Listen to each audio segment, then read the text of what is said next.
So the debate is really about the implementation of asset allocation. Most advisors are working very hard to develop the proper asset allocation for every client. We know that asset allocation is going to drive over 90% of investment returns. Getting that asset allocation is imperative in helping our clients achieve their investment goals. The debate is about how to implement that asset allocation, whether it should be done using primarily passive investment vehicles or actively managed monies. The definition of active management in this example would be hiring managers that you think are going to beat a benchmark or beat a beta, or a definition of an asset class. At our company, we believe in most asset classes, for most asset classes, that clients are best served by using passive investment vehicles, and we believe that for several reasons. The first one is that over time, the majority of active managers fail to beat their benchmarks. And this has been proven in all time periods. It's been proven in all asset classes, or most asset classes, and through most market cycles. The second reason is, excuse me, that there's no persistency of success. So if you are able to find a manager that's done well in the past, it's very unlikely that manager will do well in the future, and this has been proven. The data has shown that. The academic studies have supported it. The third reason is that there's an asymmetry to investment results. And what I mean by that is when managers do outperform their benchmark, they do it by a less amount than the amount they underperform when they don't get the job done. So that is driven largely because of costs and also the narrow leadership that we see in most asset classes. So it's a real challenge. If a manager wins one year and loses the next year, you end up losing on a net basis.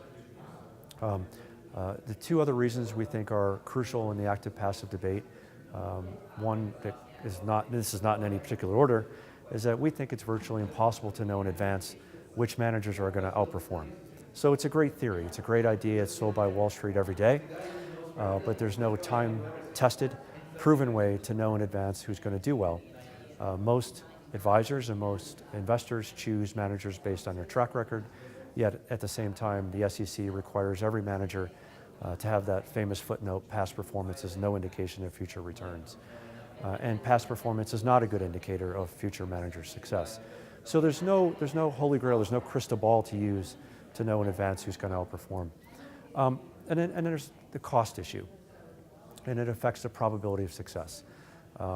In the best case scenario, your odds of finding an active manager that's going to get the job done are approximately 50-50, best case. And when you add in costs, those odds decrease, your odds of success decrease. So you're below 50-50. You're just, in a sense, gambling with low odds at that point of success. And that's not even counting the tax impact. So it's not just the manager fees, but the tax inefficiency of active management. And then lastly, I would say that the reason why I believe in passive investing is really pure statistics. Let's say that there are no costs to active money management. The odds of success are roughly 50-50. Most asset classes are closed systems. And if you invest in more than one manager, which most of us do, let's say we have an example with two managers, then the probability of success is 50% for one manager, 50% for the second manager, and the probability of both managers beating their benchmarks is 0.5 times 0.5, or 25%. And then when you add in multiple asset classes, maybe up to 10 or 15, your odds of success basically go to zero. The odds of picking 10 winners, they just are, they approach zero when you do the math. So there are a lot of reasons to believe, to support the idea that passive management is the best way to go. Wall Street is a marketing juggernaut. We will see no end to Wall Street's ability to convince us that managers have special powers, that they can look around corners. It is what makes Wall Street Wall Street. And I wish active money managers could get the job done because our clients would benefit. I wish active managers charge lower fees because our clients would benefit. And I wish we had a realistic way to know in advance who's going to get the job done because we would benefit as well. But none of those are true.